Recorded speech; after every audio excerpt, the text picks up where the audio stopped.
Bonjour, vous, nous, comment allez-vous? Aujourd'hui, ce sera le conte de la femme en marche vers sa propre vie, de Jacques Salomé.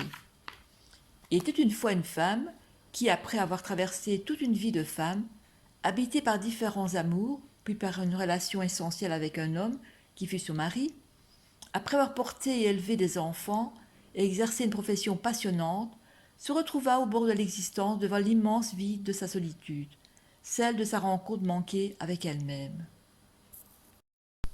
Comment est-ce possible? Comment se retrouver ainsi en solitude au mi-temps de sa vie, vide de projets, dévitalisé d'avoir trop donné, dépossédé de tous ses rêves, car ils avaient été déposés en veille à fond perdu chez ceux qu'elle avait tant aimés? Comment continuer le chemin en se sentant habité par une immense fatigue d'être, une profonde lassitude à simplement se réveiller le matin, à ouvrir les yeux, à respirer, se laver, s'habiller, affronter le regard aveugle de tant d'inconnus? Comment avoir l'énergie d'esquisser des gestes qui n'ont plus de sens, de commencer quelques phrases avortées en imaginant tout de suite que demain est déjà périmé? Cela est plus fréquent qu'on ne peut l'imaginer dans le monde des femmes et des hommes d'aujourd'hui. Au début, elle manqua de vaciller devant l'ambiance du désert de sa vie, la violence de la solitude, le vide de l'incompréhension qu'elle sentait tout autour d'elle.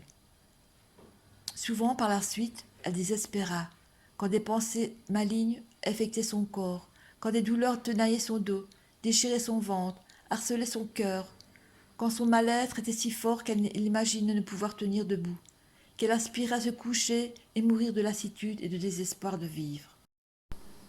Elle ne savait pas encore que sa vie n'attendait que ce moment pour se rappeler à elle. Une émotion qui contenait tout un monde à elle seule, s'éveilla, remonta, chemina par le chemin secret de sa sensibilité jusqu'à sa conscience, vint éclore dans ses pensées pour devenir lueur, lumière, soleil avant de se transformer en énergie vivifiante. Un matin, une petite phrase s'étira dans sa tête, dansa sous ses paupières, fredonna à ses oreilles. Prends soin de ta vie, prends soin de ta vie, prends soin de ta vie. Mais d'autres voix, celles des vieux démons, des habitudes anciennes, vexées de se voir délongées par un courant de vie nouveau, tentèrent de prendre le dessus, de recouvrir la petite phrase par leur propre rengaine. Fais attention, en osant t'aventurer sur le chemin de tes désirs, en voulant te découvrir toute seule, tu prends le risque de te perdre, de révéler des aspects de toi inacceptables. Tes désirs sont trompeurs. Tu crois avoir tout, tu n'as rien. Tu n'es rien.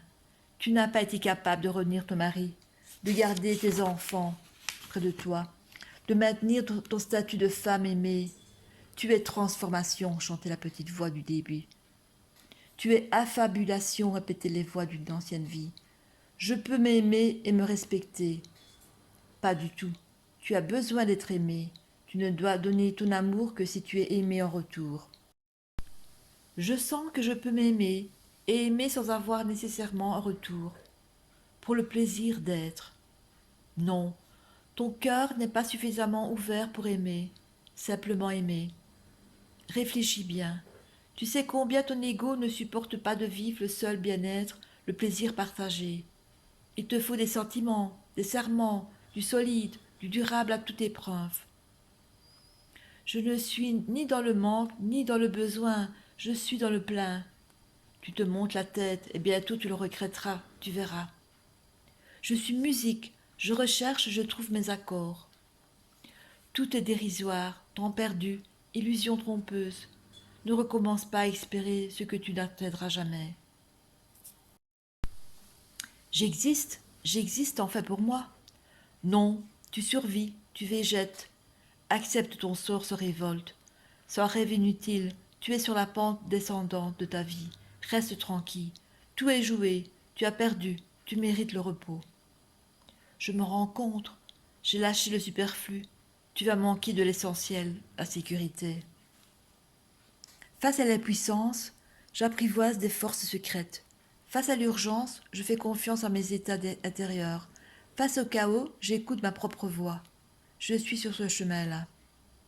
Étonnée, elle n'entendit plus les autres voix. Alors, elle décida de s'écouter.